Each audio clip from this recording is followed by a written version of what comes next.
Despite the fall chill rolling across the outer western plains, in downtown Lubbock, things were heating up as the biggest murder trial this town has ever witnessed kicked off.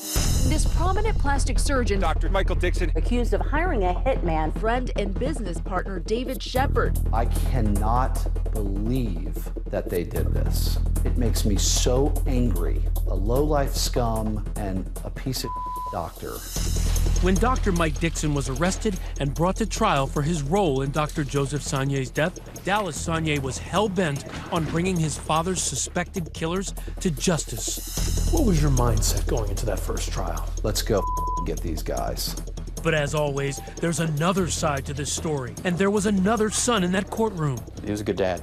He still is a good dad. Andrew Dixon, convinced his father is innocent. They're trying to prove him guilty, and he's fighting for his life. I mean, it's just terrifying and just so sickening. The man tasked with putting Andrew Dixon's father away, a hard-charging Texas district attorney named Matt Powell. Mike Dixon's running this show, and he orchestrated this whole thing. Many people make the argument that Mike Dixon never laid a hand on Dr. Sonnier. He's just controlling the knife. Dave Shepard's just another instrument for Mike Dixon. And that instrument, Dave Shepard, has agreed to testify, pitted against his best friend Mike Dixon to avoid the death penalty. This is the oldest story in the book. This is vengeance. This is revenge. This is pride.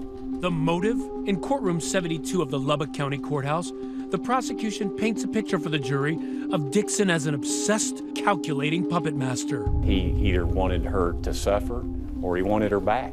And only he knows what the true answer to that question is. But Dr. Sonnier was in the way. The pillars of Powell's case, police find the gun Shepard used at the bottom of a lake conveniently located behind Dixon's office and discover it's registered to Dixon's brother. And they also find surveillance videos from the day after the murder. That's Shepard in the plaid shirt, Dixon in blue, the two hanging out, thick as thieves. Was there any discussion about when the police went over there and spoke to him? He was nervous, so I had to get out of town. But he didn't. Instead, Shepard attempts suicide. He slits his wrists. When he fails, who does he call for help? His buddy Mike. Here they are. That's Shepard towering over Dixon as they head into the doctor's office to stitch Shepard up. So he sews your hand up, and does he discuss anything with you in reference to Sonnier? Told me I need to keep my cool. Prosecutors also have a myriad of incriminating text messages between Shepard and Dixon, as Shepard stalks Sonnier for months. Messages from Dixon ordering Shepard, "You have to stay close. Watch him in the AM. Go get him. And put it on him." Finally, what's the price for murder between friends? Police say Dixon paid Shepard for the hit in the form of a box of Cuban cigars and 3 silver bars. Bars that turned up at this pawn shop in Amarillo. One before the murder, 2 the day after the murder, sold by none other than Dave Shepard.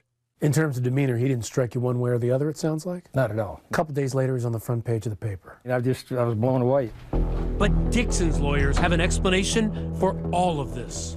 First, the gun used. They say Shepard stole it from Dixon's home. Defense attorney Frank Sellers shows me where. They came in here, they're picking out a cigar to smoke, and Shepard opens this drawer here, and it's a gun. So that's how Shepard knew a gun was in that drawer? Exactly. And the silver bars?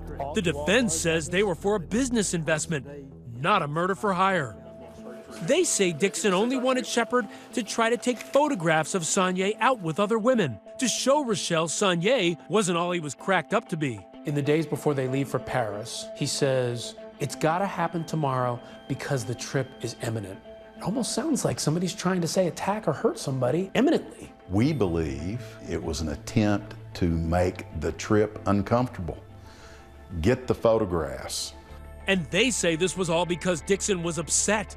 He believed Rochelle was throwing her new relationship in his face. Rochelle was posting on Facebook all the time how Dr. Sonnier was 10 times the man that Mike Dixon would ever be, and he wanted to show Rochelle that she was wrong. So from your perspective, it wasn't about Rochelle Shatina, it was about Mike Dixon and his ego. Right, if he was obsessed with her, he'd have been following her. Were you in any way trying to flaunt your relationship? He was blocked from my Facebook page. So was I flaunting anything? No. Dixon's attorneys say Dave Shepard simply went rogue when he killed Sonnier. Do you at least admit that he planted the seed by even discussing this relationship? Planted the seed for a murder? No, absolutely not. Mike is morally responsible for David Shepard being down here, but not for the purpose of killing Dr. Sonnier. Mike Dixon never wanted that to happen. I asked him, "You sure you want to do this, Mike?" I said, "Have you ever, when you kill somebody, that'll affect you from the rest of your life. You'll have nightmares, it'll bother you." And he goes, "Doesn't bother me." And when it was time for the trigger man to testify against his best buddy in open court, the Sonnier family was sitting front and center.